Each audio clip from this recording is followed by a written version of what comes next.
Hola, buenas tardes a todos. Bienvenidos a nuestro webinar Diabetes y Corazón, la conexión silenciosa. La diabetes tipo 2 es la enfermedad crónico-degenerativa más común en México, afectando a más del 10% de la población adulta. Hoy está con nosotros el doctor Jorge García, quien nos ayudará a conocer más acerca de esta enfermedad. Le cedo la palabra. Hola, buenas tardes. Pues yo soy el doctor Jorge García, soy cardiólogo clínico. Y justamente mi doc online me pidió darles esta plática al público en general, porque es muy importante que nosotros tratemos de conocer lo que es la diabetes, pero sobre todo las interacciones que tiene con un sistema muy importante pues ahora sí que nuestro cuerpo, que es el sistema cardiovascular.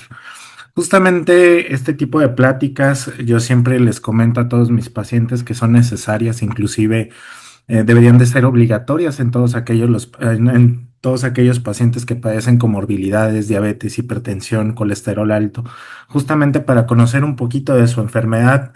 Y al nosotros tener un poquito más de conocimiento de este tipo de enfermedades y de la conexión que existe, pues nos van a poder apoyar ustedes como pacientes a nosotros como médicos en el tratamiento y justamente en el cambio del estilo de vida que necesitamos en este tipo de pacientes.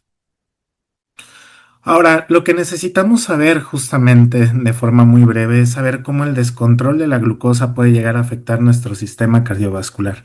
Tenemos que identificar algunos factores de riesgo y sobre todo las acciones integrales para poder mejorar la salud. Una de las cosas más importantes es justamente empezar a ver quiénes son los pacientes que tienen riesgo en primera instancia para padecer este tipo de enfermedades, pero sobre todo la diabetes. La diabetes en general es una enfermedad que es una enfermedad sistémica, es una enfermedad que no solamente afecta un órgano, sino puede afectar muchos órganos al mismo tiempo. Afecta el ojo, afecta el cerebro, afecta el corazón, afecta los riñones. Y justamente nosotros tenemos que aprender a cómo diagnosticar esta enfermedad y en qué momento de la vida yo necesito someterme a algunos estudios para que yo pueda saber si yo soy diabético. Oigan, yo estoy en riesgo de padecer diabetes. Entonces, por lo general nosotros conocemos cuatro tipos de diabetes. La diabetes tipo 2, que es en la que la mayor parte de los mexicanos tiene, en los pacientes ya diagnosticados. La diabetes tipo 1, prácticamente esta es un poquito más rara y esta está relacionada con que nuestro mismo cuerpo ataca las células que producen la insulina en el páncreas. Hay otros tipos de diabetes que son secundarios a cirugías, a cuestiones relacionadas con algunos medicamentos que pueden provocar que nosotros nos volvamos diabéticos, por así decirlo, sobre todo el uso crónico de algunos medicamentos como lo son los esteroides. Y hay otro tipo de diabetes que es la diabetes gestacional, que es cuando pasa en las mujeres que están embarazadas. Justamente la diabetes tipo 2, que es la diabetes más frecuente o la que más diagnosticamos en la población en general, esta no es secundaria a que nuestro cuerpo destruya las células del páncreas, sino más bien a que tenemos una resistencia a insulina, tenemos sobrepeso, no hacemos ejercicio, tenemos un mal hábito en relación a nuestra dieta y eso genera que la insulina que nosotros tengamos en el cuerpo circulando no sea suficiente o inclusive en donde actúa sea resistente y por esa razón no podemos hacer que se degrade la glucosa que nosotros tenemos en nuestro cuerpo. En el otro caso, hay pacientes que tienen o inclusive malos hábitos de la dieta y las células de las células beta de nuestro páncreas justamente se van desgastando poco a poco y dejan de producir la cantidad necesaria de insulina para poder mantener la glucosa en los niveles normales. La glucosa per se, prácticamente todo nuestro cuerpo, nuestros músculos, todo nuestro sistema, inclusive el cerebro, las neuronas, se alimentan de glucosa. Sin embargo, si nosotros tenemos glucosa en exceso, eso trabaja como una sustancia que es oxidativa en algunos órganos, pero sobre todo en los vasos sanguíneos, que básicamente son las tuberías que irrigan a todos nuestros órganos. Entonces, sabemos que nuestro cuerpo siempre va a mantener un cierto equilibrio y ese equilibrio que vamos a tener es que la glucosa siempre debe de estar por debajo de 100 y arriba de 70. Así como es peligrosísimo tenerla alta, también es muy peligroso tenerla muy baja. Y esto es importante conocerlo porque justamente algunos tratamientos, como la cuestión de lo que es la insulina, pues pueden provocar el riesgo de que tengamos hipoglucemias y provocar alteraciones que pueden ser irreversibles. Pero así como es peligroso tenerla alta, baja, perdón, el tenerla alta por mucho tiempo, por más de un año, dos, tres, cuatro, y no tener un adecuado control, pues prácticamente lo que vamos a hacer es afectar todos los vasos sanguíneos que irrigan a todos nuestros órganos vitales y poco a poco les vamos a hacer daño. Es bien importante que los pacientes con diabetes mellitus tipo 2, que es la más frecuente, que prácticamente es el 95% de nuestros pacientes diagnosticados en México, vamos a ver que no solamente es un laboratorio. Nosotros como médicos, el internista, el endocrinólogo, el médico familiar, el médico general, nosotros como cardiólogos, ¿cómo diagnosticamos la diabetes? En general, es muy fácil para nosotros como médicos saber qué paciente tiene riesgo. Es aquel paciente que tiene más de 40 años, el paciente que no hace ejercicio, que tiene malos hábitos como el tabaquismo, el paciente que tiene una cintura por arriba de los 105 centímetros o pacientes que tienen un sobrepeso ya marcado y que no tienen un muy buen hábito alimenticio. Entonces, en aquellos pacientes buscamos ciertos síntomas, como cuáles son esos síntomas. Son pacientes que todo el tiempo tienen hambre, que de repente en el transcurso del último año les preguntamos, oiga, ¿y usted cómo considera que ha estado el peso? No, pues fíjese que últimamente he bajado mucho de peso, pero yo sigo comiendo lo mismo, me siento débil, me siento cansado, me da mucha sed, voy a orinar muchísimo y estoy bajando mucho de peso, pero yo no sé por qué. Justamente estos pacientes que empiezan a comer mucho, empiezan a tener más hambre, les empieza a dar más sed, empiezan a bajar de peso de una forma inexplicable. Bueno, estos pacientes son aquellos en los que tenemos que ser más intensivos y tratar de buscar dirigidamente la cuestión de lo de la diabetes. Ahora, como yo lo mencionaba, hay ciertos grupos de edad donde nosotros justamente ya podemos empezar a tamizar este tipo de enfermedades. ¿A qué me refiero con tamizar? Es buscarlas dirigidamente aunque no tengamos síntomas. ¿Qué quiere decir? Vamos a buscar en aquellos grupos de entre los 40 y los 75 años. Justamente es muy difícil que un paciente antes de los 75 años no tenga algún laboratorio, como para que no nos demos cuenta nosotros como médicos que ya tenía una alteración de la glucosa.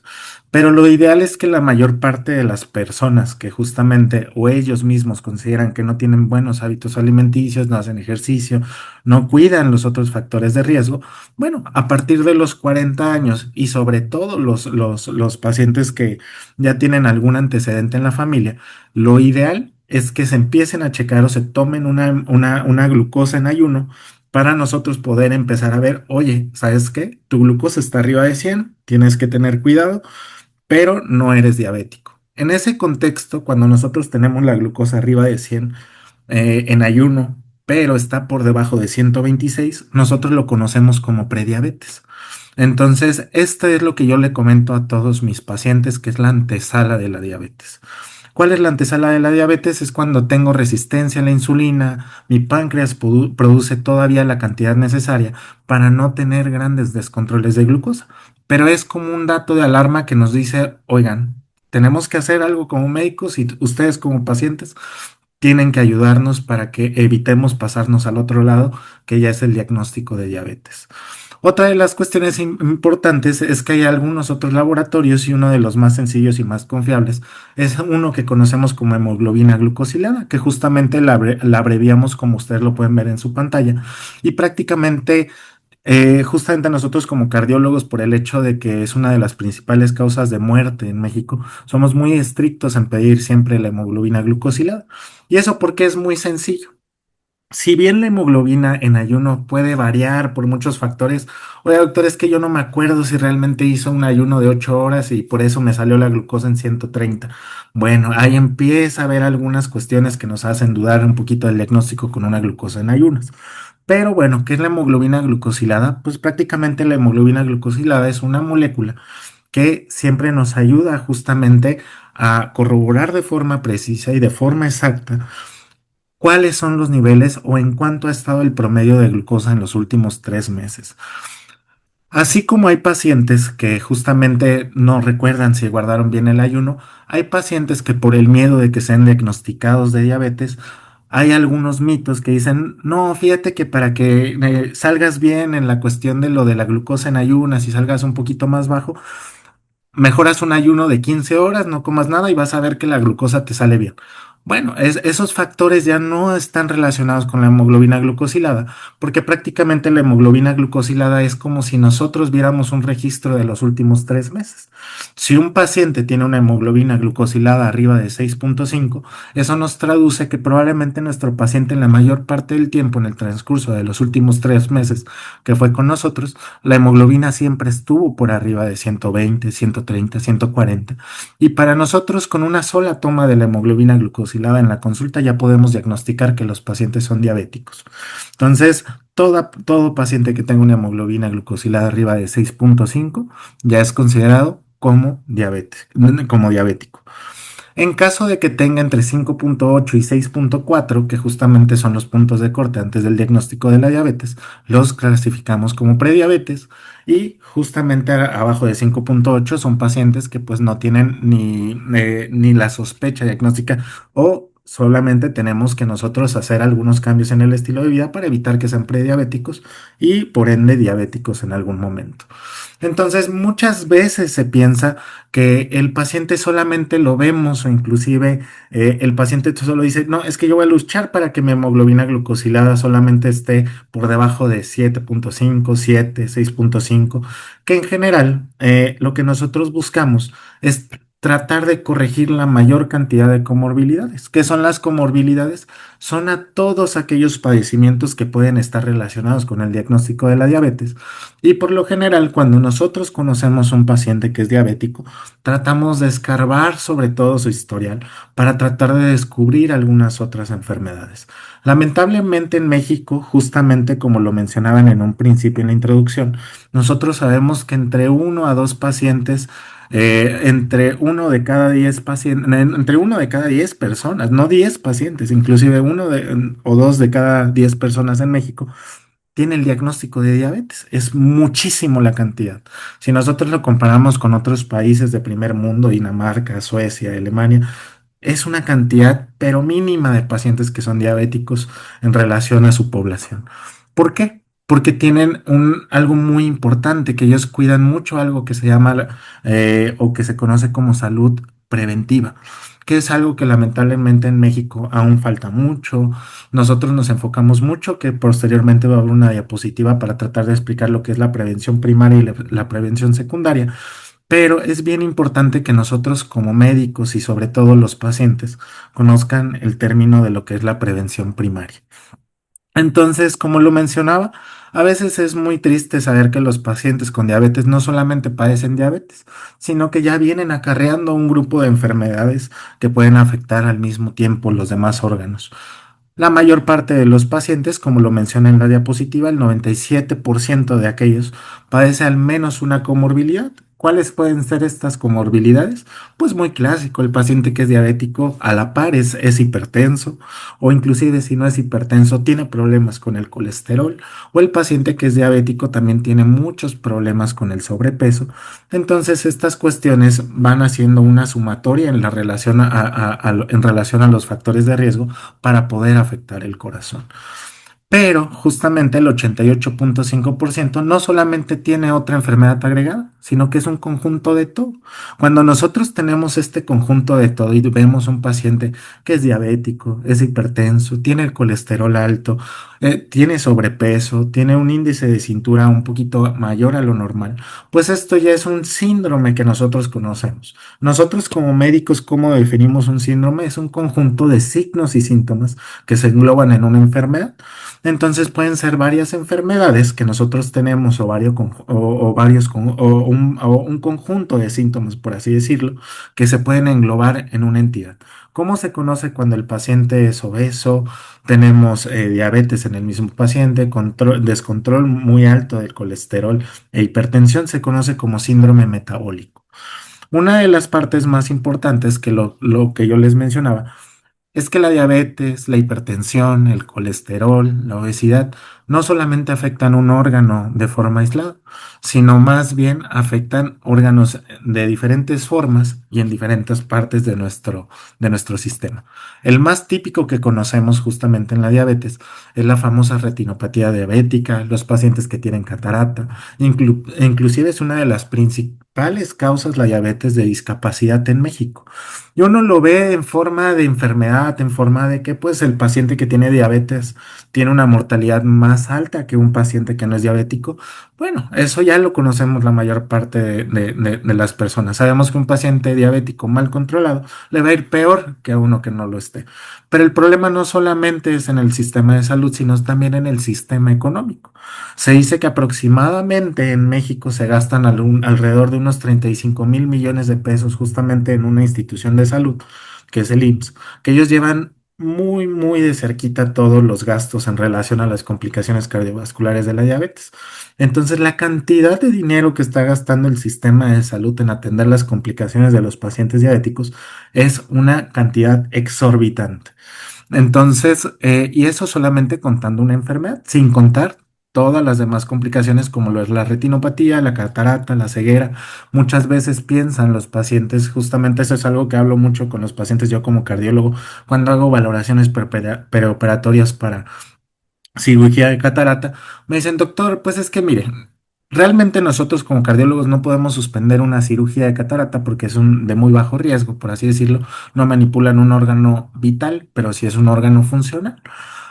Si bien no es digamos, como que no es prohibitivo que tengan un descontrol de la glucosa para que se puedan operar de una catarata, es bien importante que el paciente sepa que el paciente sepa que si se opera de la catarata y persiste el descontrol de la glucosa, esa catarata, ese lente que le pusieron en el ojo, también se va a afectar por la glucosa elevada. No quiere decir que el paciente que ya operaron de catarata, ya se solucionó prácticamente el problema, ¿no? Ese lente que se le puso, ese lente al que se sometió a esa cirugía, a ese riesgo que se sometió el paciente, bueno, puede volver a fallar por el hecho de la glucosa tan elevada. Otra de las cuestiones y una de las que peor les va a los pacientes es la famosa nefropatía diabética. Esto es algo muy importante que conforme vayamos viendo en la plática, este tipo de enfermedades son muy silenciosas. Si nosotros somos diabéticos y somos, no, pues fíjense, y eso se los digo más que nada por experiencia, porque nos toca verlo mucho con los pacientes. Oiga, doctor, pues es que fíjese que yo tengo la glucosa en 180 y no me he sentido mal. No, realmente yo sé que la hipertensión, la diabetes en esos rangos no van a provocar algún síntoma, pero claro que le van a estar afectando algún sistema, ojo, riñón, los vasos sanguíneos porque pueden provocar enfermedad vascular periférica, la famosa insuficiencia venosa, la peor de todas, la insuficiencia arterial. Seguro algunos de los que está aquí acompañándonos en la plática conocerá algún paciente que conocían algún cercano, algún familiar cercano de que tenía diabetes y le tuvieron que amputar alguna extremidad o tuvo algo muy famoso que conocemos que es el pie diabético y lo tuvieron que meter a cirugía para poder cortar alguna extremidad por el hecho de la infección. Pero eso se traduce, ¿por qué? Porque los vasos se afectan muchísimo, se hacen rígidos, ya no permiten el paso de sangre a las extremidades. Y esta enfermedad en los vasos obviamente va a empezar a provocar todo lo anterior. Enfermedad en el riñón, porque el riñón se nutre a través de las arterias renales, la arteria de la retina que nutre la retina, que nos permite ver a nosotros. Y una de las enfermedades más importantes es la enfermedad multivaso o eventos vasculares. Muchas veces uno piensa, no, es que le dio un derrame por hacer mucho coraje, es que le dio un derrame porque estaba muy presionado en el trabajo. No, realmente nosotros como cardiólogos al momento de tratar de valorarlos, valoramos todo su entorno, el estrés laboral, la cuestión de la carga de trabajo, pero más bien eso no se traduce como que yo les diga, porque justamente una de mis intenciones de este tipo de pláticas es tratar de desmitificar algunas cuestiones que nosotros escuchamos pues mucho en internet, en algunas redes sociales que no se apoyan de evidencia, porque muchos dicen, no, doctor, y eso es muy típico que escuchemos de los pacientes, no, doctor, es que yo hice un coraje muy grande o yo tuve un susto muy grande y por eso me hice hipertenso. Yo tuve un coraje con mi vecina y por eso me hice diabética. No, realmente es un conjunto de muchas situaciones, la mala alimentación, la herencia, la falta de ejercicio, la falta de cuidado que nosotros tenemos en nuestra vida cotidiana que nos lleva a padecer estas enfermedades. Entonces es bien importante. La peor de todas, que eso sí nos puede costar en algún momento la vida, todas estas son comorbilidades que si bien nos pueden afectar la función, pues muy poco probable que nos puedan provocar la muerte.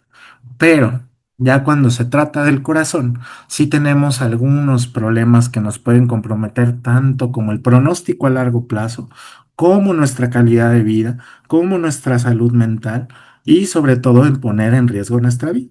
La insuficiencia cardíaca, ¿qué quiere decir la insuficiencia cardíaca? Es que nuestro corazón trabaja cierto porcentaje.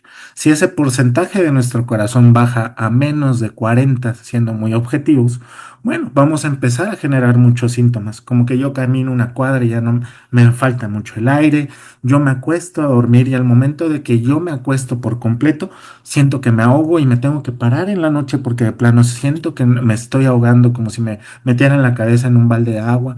Oigan, ¿saben qué? Se hinchan mucho de las piernas, son pacientes que pues realmente les pega mucho este tipo de enfermedad ya a su calidad de vida.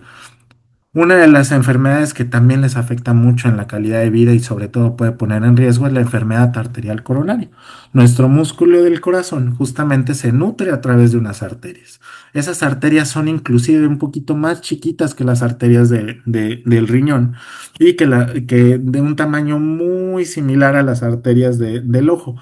Entonces, ¿qué pasa nosotros como cardiólogos? Si un paciente que es diabético ya tiene alguna afectación demostrada en el riñón o en las arterias del ojo, justamente ya nosotros tenemos que sospechar que las arterias del corazón también están afectadas.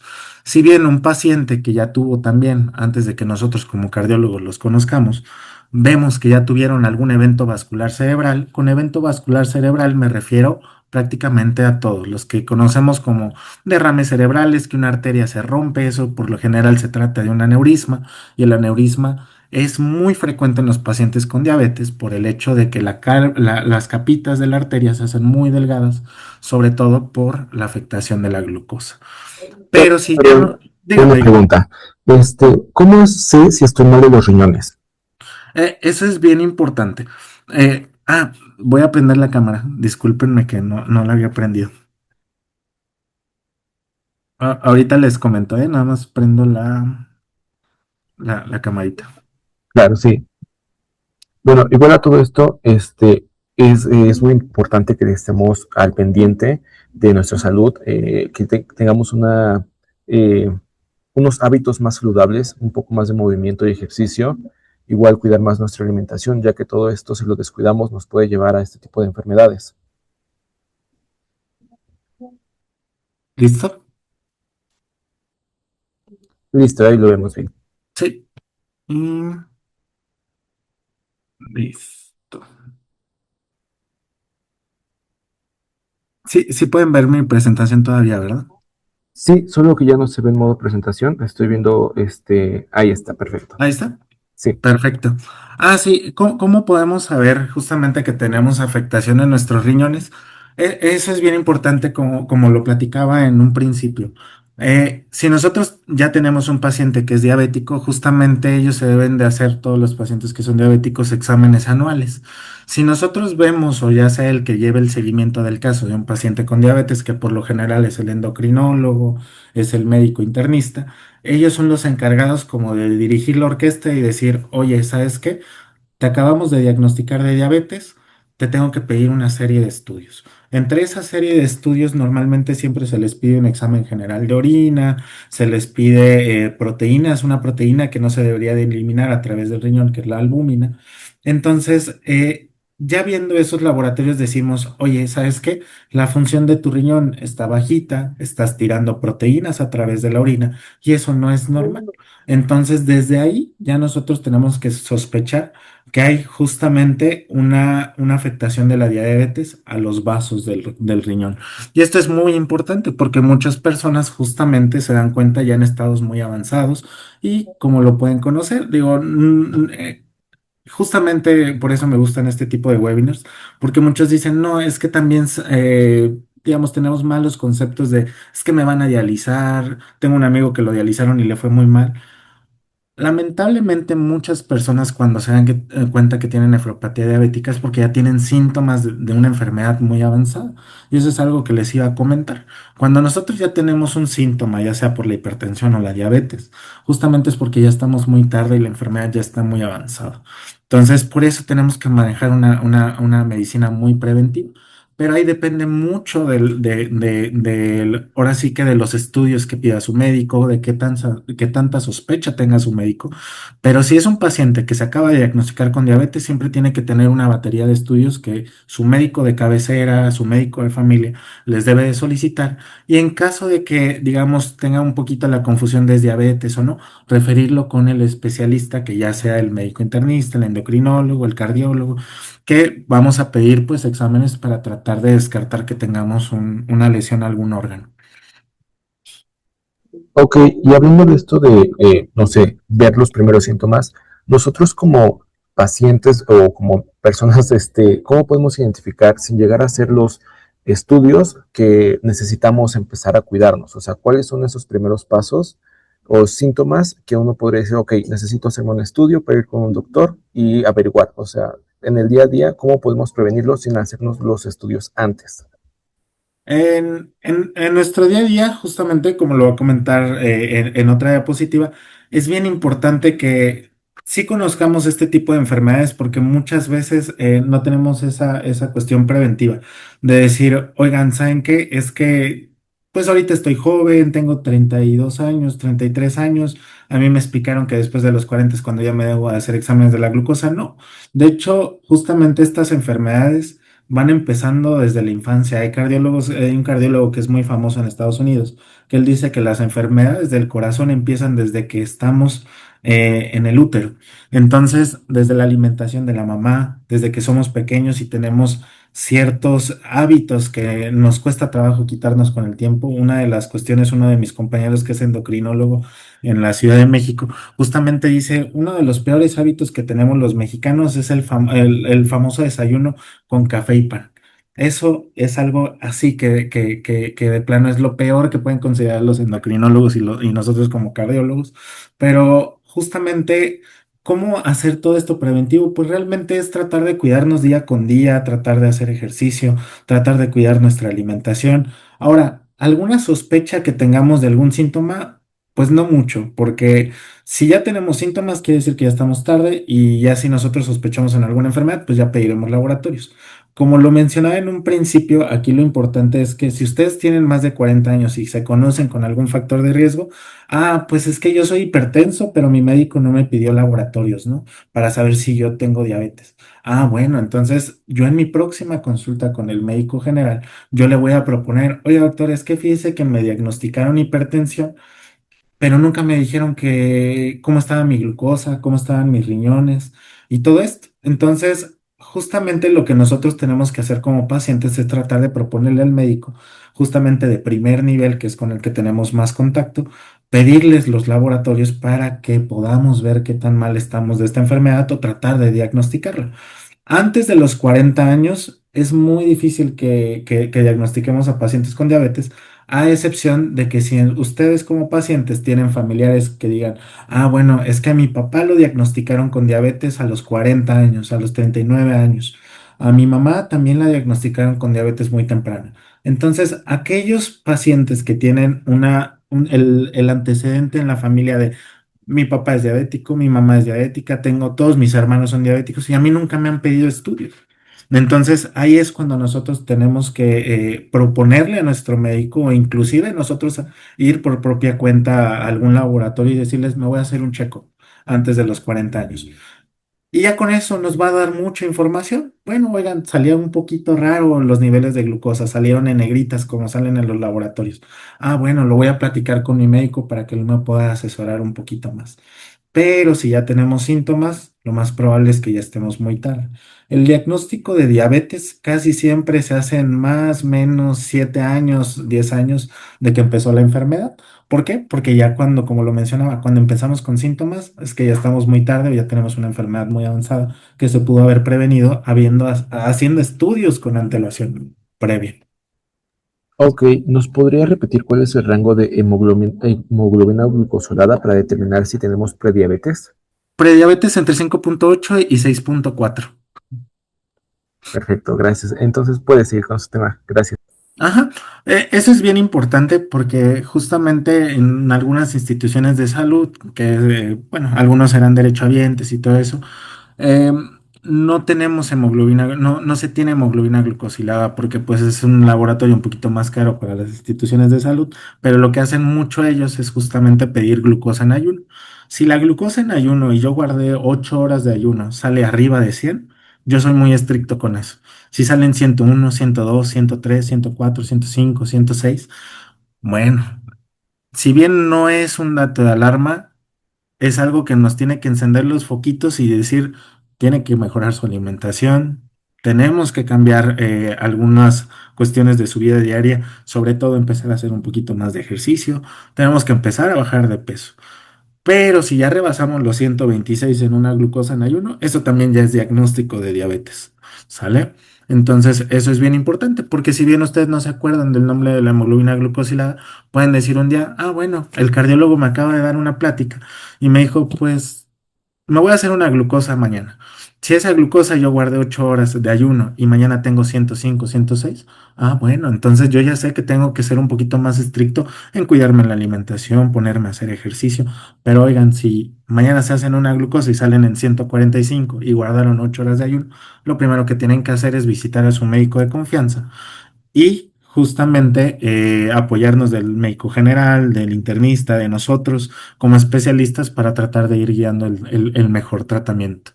Y esta es una de las cosas que yo les mencionaba. La enfermedad arterial coronaria, la insuficiencia cardíaca, la hipertrofia ventricular. Muchas veces lo tienen conocido como es que un médico me dijo que tengo el corazón grande. No, realmente el corazón sí se puede dilatar, no se hace grande como tal, o se puede hacer grueso. El músculo del corazón se nutre a través de diversos nutrientes que tenemos en el cuerpo, entre ellos la glucosa, pero el corazón no se nutre a partir de la glucosa, sino a través de los ácidos grasos. Pero la glucosa se puede acumular en el músculo y eso hacer que el músculo crezca a la par del descontrol metabólico y que sea incapaz de relajarse. Entonces se hace un corazón muy rígido, un corazón que ya no maneja la sangre de forma normal como nosotros la conocemos. Otro de ellos son complicaciones asociadas a todas las demás comorbilidades como hipertensión, diabetes, obesidad, que es la fibrilación auricular, que es la arritmia más frecuente en el adulto.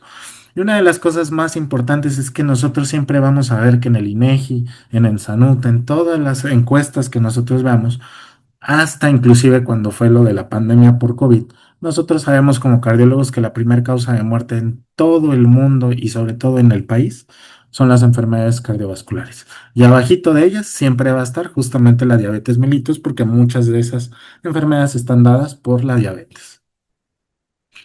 Entonces, la enfermedad cardiovascular, pues prácticamente va a ser responsable de hasta un 75% de las muertes de las personas con diabetes, sobre todo porque es uno de los principales factores de riesgo para que un paciente se pueda infartar. El infarto prácticamente está relacionado con que una de nuestras arterias tiene una placa de colesterol, pero esa placa de colesterol va a estar muy de la mano con el descontrol de la glucosa. Y yo siempre les digo a todos mis pacientes, el colesterol siempre va a estar alto si la glucosa está muy descontrolada. Si yo controlo la glucosa, el colesterol puede bajar. Ya si el colesterol permanece alto, bueno, ya administraremos medicamentos para poder corregir el colesterol. Pero si nosotros nos vamos porque, ah, bueno, alguien me dijo que primero tengo que corregir el colesterol y después corregimos la diabetes porque pues tomamos muchas pastillas. Y no, realmente lo que tenemos que hacer aquí primero es corregir el descontrol de la glucosa y a la par del descontrol de la glucosa se va a poder corregir el descontrol del colesterol. Entonces son comorbilidades que van muy de la mano, pero son factores de riesgo para que la principal causa de mortalidad en todos los pacientes con diabetes sea el infarto al corazón. Entonces, sabemos que un paciente, sobre todo un hombre, eh, tiene más de 3 veces riesgo de sufrir un infarto si es diabético. En el caso de las mujeres, justamente tiene 5 veces más riesgo que cualquier otra persona que no es diabética de sufrir un infarto. Ahora, no solamente nos vamos a quedar con un infarto en el corazón, sino también en aquellos eventos vasculares cerebrales. ¿Cuáles son esos eventos vasculares cerebrales? Pues el clásico que nosotros nos conocemos en las noticias o que a veces hemos leído en las noticias o en alguna parte en internet de que se me duerme la mitad del cuerpo, no la puedo mover, totalmente flácida, de repente ya no puedo articular palabras, de repente yo tengo un familiar que estoy hablando con él y de repente mi familiar ya no me entiende las palabras. Entonces, esos son síntomas de un ataque, ya sea isquémico transitorio, un evento vascular, un infarto a nivel del cerebro. Entonces, justamente todas estas personas que tienen diabetes prácticamente tienen un riesgo muy elevado de sufrir, ya sea un infarto al corazón, un infarto en la cabeza. También hay otras cuestiones que, como lo mencioné en un principio, los eventos vasculares no solamente se engloban en infarto y en infartos cerebrales, sino también en pérdidas de las extremidades. Y al momento de que se amputa una extremidad, dice uno, bueno, no le costó la vida, pero realmente le puede costar lo laboral. Lo laboral y sobre todo la salud mental, los pacientes caen en depresión. Entonces, todo eso engloba la salud y lo costoso que es para un sistema de salud como lo es en México. Y sobre todo también es muy costoso en relación a los medicamentos y a los soportes y sobre todo a todo el apoyo que va a necesitar un paciente después de todos estos eventos. Es bien importante que conozcamos estos números. ¿Por qué? Porque muchas veces, y es muy lamentable, que justamente tengamos en algunos pacientes esa mentalidad de, no, voy a ir cuando ya me sienta mal. No, cuando ya se sienten mal es cuando ya tenemos que invertir más en salud, más en medicamentos. Los medicamentos van a ser más costosos. El número de medicamentos que les vamos a hacer, que les vamos a dar, va a ser el doble que si hubiéramos acudido antes de forma preventiva o inclusive evitado todas estas complicaciones. Y eso se los digo en parte de experiencia, yo que atiendo infartos, yo que veo a las personas cuando llegan a los hospitales, a los servicios de urgencias con un infarto, muchas veces nos dicen, no, es que hubiera cuidado mi salud antes, es que yo le hubiera hecho caso al nutriólogo, me hubiera esforzado un poquito más. Pero ya cuando nos arrepentimos, ya es cuando perdimos ahí mucho tiempo, ponemos la vida en riesgo. Entonces, por eso es importante conocer estos números y saber que tenemos que manejar y ser lo más preventivos posibles, lo más preventivo posible. En la consulta que nosotros vemos como cardiólogos, siempre va a haber dos perfiles de pacientes que nosotros vemos, y es lo que yo les mencionaba en un principio. Aquellos que vienen a la prevención primaria, que es la mayor parte de los pacientes que puede ver un médico familiar, el médico internista, que dicen, no, bueno, me preocupo por mi salud, alguien me dijo que pues puedo tener un infarto, está, bueno, no has padecido la enfermedad, pero ya te estás preocupando sin tenerla. Y nosotros lo que tenemos que hacer es tratar de disminuir el riesgo lo más que podamos desde que nosotros los vemos en la primera consulta. ¿A qué me refiero? Un paciente que no es diabético, un paciente que no es hipertenso, pero tiene riesgo de serlo. Ah, es que mi mamá y mi papá son diabéticos, que los diagnosticaron de forma muy temprana. Yo me voy a hacer un chequeo a los 38 años. Eso está perfecto. Entonces ya nosotros tratamos de buscar intencionadamente, justamente de hacerles un electro, tomarle laboratorios, oiga, vamos a ver cómo está su glucosa, si su hemoglobina glucosilada está bien, si su colesterol está dentro de los rangos que nosotros esperamos. Pues bueno, ya empezamos a mejorar las situaciones y evitar que los problemas pasen conforme va pasando el tiempo. Ahora, el peor de los casos, que es un porcentaje muy alto en la población mexicana, que son los pacientes en prevención secundaria. Son aquellos pacientes que ya tuvieron un infarto, que ya tuvieron un infarto cerebral, un infarto al corazón, que ya tuvieron enfermedad arterial periférica, que ya les amputaron alguna extremidad, algún dedo, sobre todo por algún pie diabético, el antecedente del pie diabético. Entonces, aquí es cuando tenemos que ser muchísimo más estrictos con los controles de la glucosa. En un paciente que justamente ya padece alguna enfermedad o alguna complicación de la diabetes, lo conocemos nosotros como cardiólogos o los internistas también, como pacientes de muy alto riesgo cardiovascular.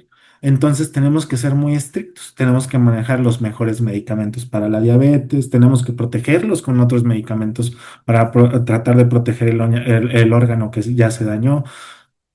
Ahora sí, tenemos que ser sí o sí estrictos con la dieta, porque así aquí ya no nos podemos dar la oportunidad de, bueno, vamos a ver si mejora con ejercicio, vamos a ver si mejora con la dieta. No, en este punto ya tenemos que ser súper estrictos porque como lo conocen, es también que en algún momento lo hayan escuchado, bueno, es que un paciente nada más dura 4 infartos. No, realmente un paciente se puede infartar 5, 6, 7, 8 veces, pero cada que se infarte va a ser más complicado que el anterior y la probabilidad de que pueda fallecer en un segundo evento es más alto que el primero. Entonces, vamos a ponerlo así. Si un paciente llega, se nos infartó ya, bueno, tenemos que controlar la glucosa y llevarlas a un nivel de hemoglobina glucosilada de preferencia por debajo de 7. Ya vimos que el diagnóstico se hace arriba de 6,5. Pero mientras más tenga de hemoglobina glucosilada, 7, 8, 9, 10, 11, 12, la más alta que yo he conocido en toda mi vida y la que yo he platicado con mis amigos es de 14. Entonces, eso ya es excesivo. Eh, Justamente, mientras más alto salga ese número, más riesgo tenemos de poder tener algún evento. Entonces, todos los pacientes con algún evento que ya hayan tenido una hospitalización por alguna complicación, tenemos que llevarlos abajo de 7. Mientras más baja esté la hemoglobina glucosilada, mejor le va a ir al paciente a futuro. Ahora, tenemos que tratar de distinguir porque nosotros también podemos tener familiares y nos puede surgir la duda.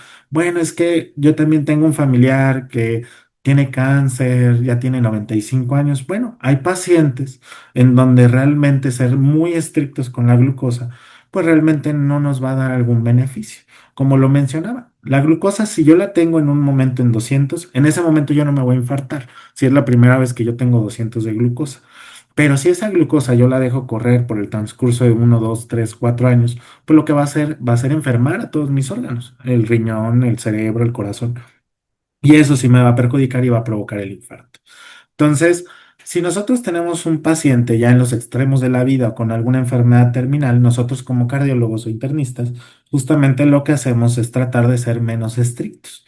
Entonces, en aquellos pacientes que tienen enfermedades terminales o están en los extremos de la vida, pacientes arriba de los 85 años, que son muy frágiles, bueno, lo que yo voy a buscar va a ser una meta no tan estricta como los demás pacientes, porque como yo les mencionaba, tenemos que buscar ese equilibrio entre que tenga el paciente menos de 140 de forma constante, pero si bajamos la glucosa por debajo de 60, bueno, ahí vamos a tener síntomas que inclusive también pueden ser irreversibles. Entonces, por eso tenemos que tener mucho, mucho cuidado en esta situación. Hasta el momento que tengan alguna otra pregunta para que yo se las pueda resolver. Sí, justo nos preguntan que si el síndrome metabólico tiene relación con la hipertensión y la diabetes. Sí, definitivamente. Justamente una de las cosas que platicábamos en un inicio es la diabetes. Un paciente con diabetes, una de las principales afectaciones que hay es en el endotelio. ¿Qué es el endotelio? Es como ese recubrimiento que tienen las arterias por dentro. Se daña mucho y la capacidad de los vasos sanguíneos que nosotros tenemos en todo el cuerpo se va deteriorando y la forma en la que responde. Yo siempre les explico a los pacientes con hipertensión. Uno de los factores de riesgo para la hipertensión es la edad, pero otro es la diabetes, porque si nosotros quitamos el recubrimiento que tienen los vasos o se daña el endotelio, ese recubrimiento, por así decirlo, justamente tiene algunos mecanismos o tiene su función de que cuando yo tengo que hacer ejercicio, cuando yo hago alguna actividad, ¿qué hacen mis vasos? Se hacen chiquitos para que toda la sangre pueda llegar más rápido a donde debe de llegar y con la presión suficiente. Pero si un paciente tiene diabetes y se daña ese recubrimiento, lo que va a pasar es que esos vasos que nutren todo nuestro cuerpo se van a hacer rígidos. Entonces, inclusive cuando nuestros vasos se tienen que relajar, que es cuando nosotros no estamos haciendo alguna actividad, estamos tranquilos, estamos descansados, el vaso en lugar de dilatarse, lo que va a provocar es que se va a mantener cerrado y esto se va a empezar justamente a hacer más rígido, más rígido, más rígido y conlleva a que podamos desarrollar las demás comorbilidades, como lo son los infartos y sobre todo la hipertensión arterial. Entonces, sí tiene mucha relación porque ahora sí que La hipertensión muy difícil que te lleve a ser diabético, pero la diabetes sí te va a llevar a ser hipertenso. O la obesidad te va a llevar a ser diabético y también la obesidad te puede llevar a ser hipertenso. Entonces, como que tenemos que conocer un poquito la relación, pero y sobre todo conocer todos los factores que pueden provocar que una persona pues tenga un desenlace que nosotros no queremos. Diabetes, hipertensión, colesterol alto, sedentarismo, tabaquismo, cosas que nosotros no podemos mover como médicos, la edad y el género. Nosotros como hombres, antes de los 50 años o antes, en el caso de la mujer, antes de la menopausia, eh, la mujer está muy protegida por lo hormonal. ¿A qué me refiero? Las pacientes abajo de 50 años, una probabilidad de que se infarten es muy poca si no son diabéticos e hipertensos. En el hombre sí. Nosotros no tenemos ese papel hormonal que protege a la mujer, pero la mujer cuando pasa después de la menopausia pierde ese factor protector del hormonal y justamente ya se equiparan los riesgos de sufrir un infarto. Entonces, son cuestiones que tenemos que ver porque sí podemos modificar a los pacientes con hipertensión, podemos controlar la diabetes, podemos controlar el colesterol, podemos controlar que hagan actividad física, que coman mejor. Pero lo que sí no podemos mover y que son dos factores de cajón es la edad y el género. Ya el género se equipara cuando tenemos más de 50 años en los dos sexos. Bueno, o cuando la mujer entra a la menopausia. ¿Alguna otra duda? Sí, nos comentan, Doc, desafortunadamente mi papá tiene diabetes y últimamente ha tenido varios episodios donde me dice que se cansa mucho y a veces le falta el aire. ¿Usted podría valorarlo para ver si tiene algo en su corazón o qué estudio necesita?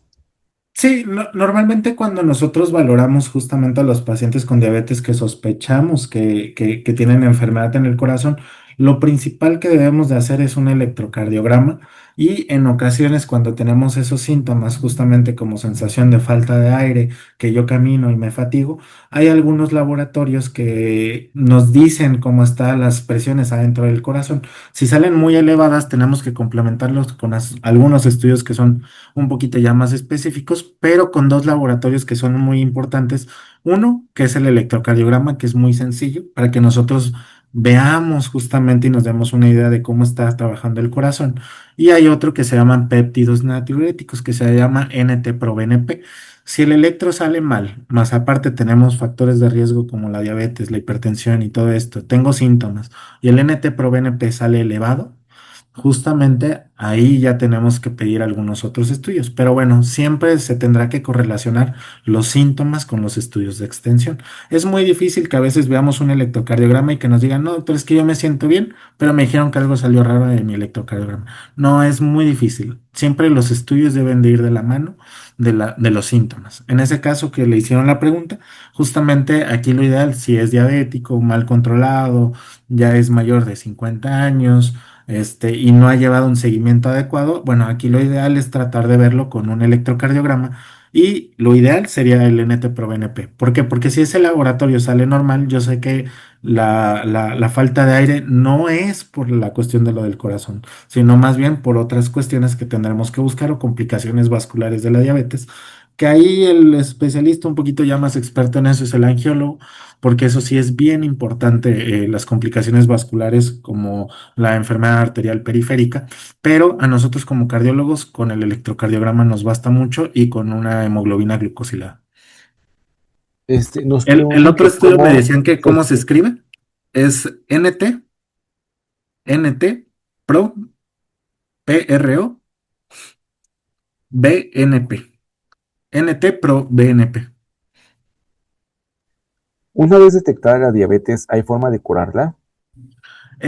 No, justamente la diabetes es una enfermedad crónico-degenerativa, es una enfermedad que justamente vamos a estar con ella cuando ya pasamos al diagnóstico de la diabetes, ya es algo que no lo podemos regresar.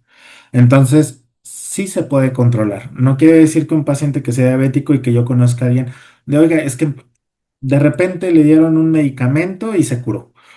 No, realmente estamos muy en contra de los tratamientos milagrosos. No se puede curar ni la diabetes ni la hipertensión hasta la fecha, pero sí se puede controlar. Hay personas que son muy estrictas para hacer ejercicio, personas muy estrictas para la dieta. Entonces, todas estas personas se controlan porque son muy estrictas en sus hábitos de vida. Y es cuando nosotros podemos suspender los medicamentos. Pero si no somos muy estrictos en nuestros hábitos de vida, no hacemos mucho ejercicio, no cuidamos bien la dieta, bueno, nuestro trabajo como médico justamente va a ser eh, darle los medicamentos para poder tratar de llevarlos a las cifras normales. Pero aquí es un trabajo en equipo. Yo siempre les digo a todos mis pacientes, nosotros somos el 50% que los ayudamos a darle los medicamentos, pero usted tiene el otro 50% que me va a ayudar en su casa a comer mejor, a hacer ejercicio, a dejar el cigarro, a tener una mejor alimentación. Y eso nos va a ayudar a la par, porque si no lo hacemos, lo único que yo tengo que hacer como médico es seguirlo revisando y probablemente seguir subiendo las pastillas, las pastillas, las pastillas, las pastillas, para tratar de llevarlo a la normalidad y prever justamente desenlaces adversos a futuro. Entonces, justamente no es algo curativo, sino que es algo que se puede controlar. Ok, también nos comparten, tengo diabetes desde hace 2 años y me diagnosticaron por resistencia a la insulina y ovario poliquístico. ¿Esto tiene que ver? También nos hace otra pregunta, que por qué en las mañanas su glucosa tiende a subir y en el transcurso del día está más controlada.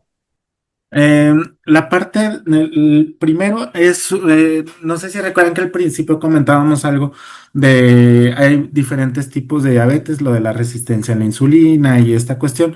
Hay algunas enfermedades como el ovario poliquístico, que eso justamente lleva mucho el seguimiento del endocrinólogo y el ginecólogo, porque a veces está muy relacionado con problema a nivel de los ovarios.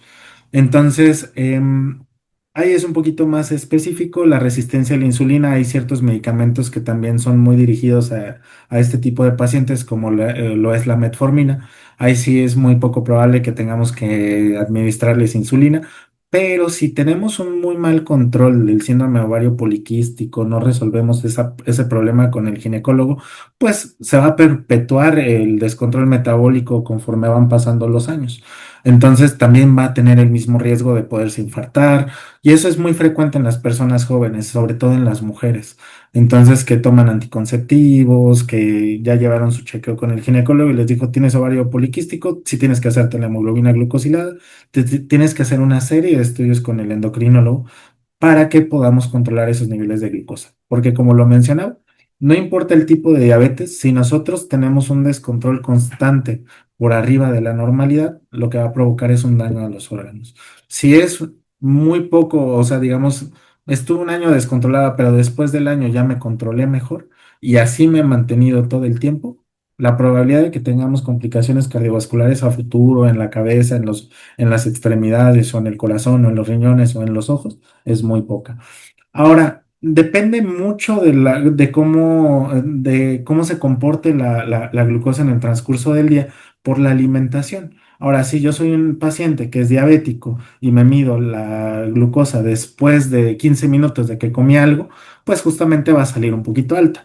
Cuando nosotros como diabético, bueno, un paciente que es diabético, se tiene que medir la glucosa después de comer, pues bueno, a la hora o a las 2 horas. Si mi glucosa está por arriba de 180, lo que debe de buscar el médico es tratar de ajustar la dosis, ya sea de los medicamentos que toma, cambiar el medicamento que toma por algún otro, para tratar de mejorar ese descontrol. En las mañanas, cuando es una glucosa en ayuno y que yo sé que llevo más de 8 horas en ayuno, no debe estar abajo de 100. Yo voy en el transcurso del día y me comí, no sé, unas galletas, y después de que me comí unas galletas, hace unos 20, 25 minutos, va a salir súper alta. Pero lo que debemos de hacer es que si yo soy diabético y quiero llevar un adecuado control, me debo de medir la glucosa después de haber comido, una o 2 horas después, y tiene que estar por debajo de 180 para que nosotros podamos saber que es un adecuado control. Si no soy diabético, pero mi glucosa está alta y ha rebasado los 126, aquí lo ideal es acudir a su médico de cabecera, al endocrinólogo internista o todo esto, para que ya vayamos viendo la sospecha de que pues confirme el diagnóstico de la diabetes. Perfecto. Si gusta compartirnos su conclusión sobre el tema. Ajá. Entonces, justamente, ¿cuáles son las 4 preguntas que le deben de hacer a sus médicos, sobre todo en relación a las dudas que ustedes tengan en la parte de lo de la diabetes? Justamente es esta. ¿Qué puedo hacer para reducir el riesgo de sufrir una enfermedad cardíaca, un evento vascular, cuando vayan a su consulta? De, oiga, doctor, fíjese que recibí una plática y me quedé muy preocupado. Yo soy diabético, justamente como lo mencionaban. ¿Qué laboratorios me puedo hacer? Oiga, ¿con quién debo acudir en primera instancia para que me pueda checar la parte de lo de que porque estoy muy mareado? Oiga, ¿sabe qué? Una vez se me olvidó de repente las cosas. Ah, bueno. Tienes que acudir con el internista, puedes ver al angiólogo, puedes ver al cardiólogo si te duele el pecho, si te falta el aire, tienes mucho dolor de pecho que te oprime, tengo yo la sospecha de que sea una angina, ah, bueno, vas con el cardiólogo. Oiga, doctor, es que se me pone muy, muy fría la pierna, a veces se me duerme por completo, no la siento, el cambio de la coloración es mucho, uno de mis deditos tiende a ponerse negro. Ah, bueno, tienes que visitar de forma inmediata al angiólogo para que ellos puedan detectar de forma oportuna todos estos cambios y complicaciones en relación a lo de la diabetes, pero sobre todo cómo pueden reducir su riesgo, qué ejercicios deben de hacer, qué alimentación deben de tener y a quiénes deben de acudir, que eso es lo principal. Otra de las preguntas es que alguno de mis medicamentos que yo estoy tomando para la diabetes o para alguna otra situación me ayuda a controlar el riesgo de sufrir algún problema del corazón o algunas otras complicaciones. Sobre todo ver que realmente el tratamiento que yo esté recibiendo me ayude a controlar esos riesgos. En la actualidad hay muchísimos medicamentos que me pueden ayudar para muchas cosas. Uno de ellos justamente no quiere decir que sea para todos, pero se hizo muy famoso, que son las famosas inyecciones del huevo Mounjaro. Básicamente son el tirzepatida y la semaglutida o la liraglutida, que son medicamentos que provocan bajar de peso.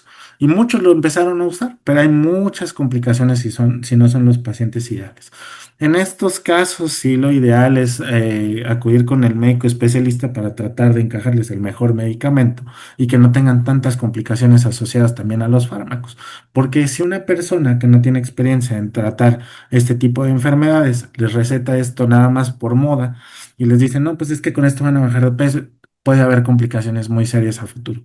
Entonces, aparte de que son medicamentos que sinceramente son muy costosos y se tienen que mantener con el tiempo. Mínimo un paciente, por ejemplo, que ustedes hayan escuchado que esta inyección baja de peso, controla la glucosa y todo esto. Bueno, son medicamentos que cuestan alrededor de unos 4,000, 5,000 pesos, pero se tienen que manejar por el resto del año, a los 2 años, y cuando se dejan, hacen el famoso rebote. Entonces tenemos que ver y cuestionarnos todo el tiempo cuando vayamos al médico. Oiga, seguro que me está haciendo bien esta pastilla porque yo siempre veo que mi glucosa está muy alta. No habrá que cambiarle, no considera que vaya con un endocrinólogo o que lo revisemos con el cardiólogo que ya tengo una enfermedad. Ah, bueno, sí. ¿Sabes qué? Yo te voy a cambiar eso porque a veces hay mucho que se llama inercia terapéutica. A veces el médico ve, ah, bueno, es que ya está tomando este buen medicamento, ya ni se fijan en la glucosa, ya ni le vamos a pedir laboratorios y más bien nos vamos a seguir con el mismo medicamento que se le indicó un especialista. Y eso se conoce como inercia. Ya no le va a cambiar nada porque en algún momento ya se le indicó un especialista. Entonces seguro ya va a estar bien. Entonces esa famosa inercia terapéutica es lo que tenemos que evitar. Bueno, lo que tienen que evitar algunos médicos y sobre todo cuestionar a su médico de cabecera en el caso de que tengan la duda. Otros de si existen programas que pueden ayudar a controlar mi enfermedad. Justamente hay algunos programas como los que existen en Midoc Online, en sus centros de derecho a biencia, o justamente algunos programas que hace el gobierno para que puedan estar un poquito más concientizados de las complicaciones que puede haber. Y puedo conocer otras personas que están experimentando lo mismo que yo. Justamente esto es bien importante de tratar de formar grupos de pacientes con la misma enfermedad para que justamente se puedan apoyar entre todos y poderse dar consejos. No quiere decir que yo vaya con un paciente, con una persona que no es diabética y que ella me dé consejos. No, es juntar un grupo de personas que tengan la misma enfermedad, que lleven un adecuado control y que entre ellos puedan compartir experiencias porque justamente se retroalimentan de muchas situaciones. Oiga, yo estaba con este medicamento y me fue muy bien. ¿Por qué no le preguntas a tu médico si te cae bien a ti también? Entonces, justamente este tipo de redes de apoyo nos ayudan mucho a los médicos y a ustedes como pacientes para sobrellevar la enfermedad.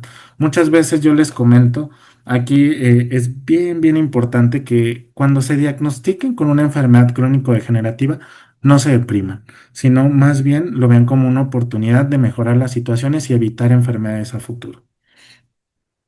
Una de las cosas que abogan todas ahora sí que las guías y las entidades que nosotros pues estudiamos de ellas, que son las más importantes en Estados Unidos, en Europa, es que tienen este lema: se tienen que hacer cargo de su salud. ¿Y de qué forma se tienen que hacer cargo? Haciendo dieta. Justamente cuando vayan con el nutriólogo, decirles: oiga, fíjese que vi una plática del cardiólogo, yo soy diabético y me interesaría saber si a mí me puede dar una dieta mediterránea o la famosa dieta DASH. Si quieren le pueden tomar foto para que justamente en algún punto cuando tengan alguna visita con el nutriólogo le puedan decir sobre estas dietas, porque son las que están comprobadas de que pueden ayudarles a futuro. El ejercicio, bien importante. El ejercicio físico, nosotros como cardiólogos siempre les vamos a recomendar que hagan más de 150 minutos a la semana de ejercicio: correr, caminar, natación y todo lo que es ejercicio, pero más de 150 minutos para que tengamos un beneficio cardiovascular. El peor de todos, el cigarro, es el peor enemigo en todas las circunstancias, para el corazón, para el riñón, para el cerebro, para todo.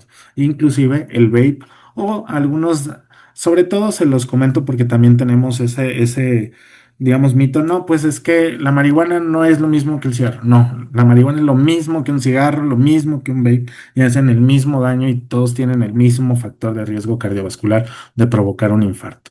El consumo de alcohol, justamente el consumo de bebidas alcohólicas, también lleva a tener un amplio descontrol, a que a que la gente, perdón, tenga más riesgo de ser hipertensa, más riesgo de hacerse diabética, más riesgo del descontrol del colesterol, pero sobre todo poderlos poner en riesgo de esas enfermedades o evitar que las podamos controlar. Entonces es bien importante porque muchos dicen: no, es que me va a permitir una botellita de vino el cardiólogo porque dicen que eso es bueno. No, hasta ahorita no hay evidencia que una botella de vino sea bueno para el corazón y mucho menos que un cardiólogo se las pueda recomendar. Otros dicen: no, pues es que el café me puede hacer daño para el corazón. Eso sí, todo lo contrario. Ya nosotros sabemos de muchos estudios que el café no hace daño. El problema del café no es el café per se, es con lo que yo consumo el café. Ah, bueno, es que yo me tomo una taza de café al día, pero le echo 15 cucharadas de azúcar. El problema no es el café, es el azúcar. O yo me tomo mi café con una concha. Bueno, el problema es el pan. Entonces, pero no el café. Pero el alcohol, ningún tipo de alcohol, nunca lo vamos a recomendar como cardiólogos, aunque sea vino tinto, tampoco es algo para recomendar. El quinto es la higiene del sueño: disminuir distractores, controlar las horas de sueño, dormir mínimo las 8 horas diarias, porque eso también involucra mucho nuestro metabolismo y también involucra mucho el control de la glucosa. Y otra de las cuestiones, y la más importante de todas, es que tengan revisiones estrechas con su médico de cabecera y que si en algún momento tienen ustedes alguna duda, justamente puedan resolver todas esas dudas con su médico de cabecera y llevar un seguimiento muy estrecho de su salud. Oiga, doctor, es que salí 106 de glucosa. Ah, bueno, vamos a verlo cómo sigue en 6 meses para ver que todo siga mejor y que veamos que esos niveles de glucosa bajen. Oiga, en 6 meses, ¿algo pasó? No, doctor, hice todo como me dijo, tal vez no cuidé un poquito la dieta, pero ahora tiene 130. Entonces, ahí ya vamos a empezar a hacer las acciones un poquito más puntuales, más rápidas y evitar que tengamos complicaciones a futuro. ¿Hasta ahorita alguna duda que ustedes tengan? Por el momento no, y solo no sé si nos pueda recordar cuáles son los estudios que podemos hacernos para detectar si tenemos algún problema del corazón o algo relacionado con la diabetes. Sí, es correcto. Normalmente, justamente, todos los pacientes que se quieran hacer una revisión es la biometría hemática, la química sanguínea de tres elementos, que es la glucosa, la creatinina, el BUN. Y en el caso de pacientes que tengan factores de riesgo, como que tengan obesidad, hipertensión, algunas otras enfermedades como el colesterol, o que no hagamos ejercicio y fumen, aquí lo ideal es hacerse una hemoglobina glucosilada. En general, los que yo les podría recomendar de base para que puedan ir con su médico, ya sea familiar o el médico internista o el endocrinólogo o el cardiólogo, la biometría hemática, glucosa, creatinina, BUN, urea, y el examen general de orina. Esos son los importantes. ¿Estos estudios requieren ser recomendados por médico o podemos acudir nosotros a solicitarlos? No, eso a veces es un problema porque a veces los laboratorios a fuerzas piden una orden médica, pero no en muchas ocasiones. Creo que ya hay algunos laboratorios que están más concientizados de que la gente se quiere hacer algo de forma preventiva. Entonces ya no piden una orden de laboratorio, sino que nada más van al laboratorio más cercano y le dicen, es que me quiero hacer un check-up general. Y ya ellos mismos les dan un paquete de glucosa, biometría, examen general de orina. Digo, ahorita hay algunos laboratorios que hasta sacan un montón, laboratorios de más, pero bueno, lo ideal y los básicos son justamente los que mencionamos. ¿Sale? Perfecto. Recuerden todos que cuando se hagan sus estudios, nuestros doctores pueden hacerles interpretación, solo tienen que subir los resultados en PDF o en una imagen y, bueno, solicitarlo en su consulta. También para el tema de actividad física, en su aplicación de MiDoc tenemos el módulo Wellness, donde tienen pues varias herramientas que nos ayudarán a realizar diferentes actividades. Es Sí, correcto. sin más por el momento, pues les agradezco a todos su participación. Al final de esta sesión les va a aparecer un pequeño cuestionario en el que nos pueden dejar qué otros temas les gustaría que les trajéramos. Muchas gracias por todo, doctor. Nos vemos. Para mí es un gusto y las dudas que tengan con confianza. Hasta luego, muchas gracias. Hasta luego.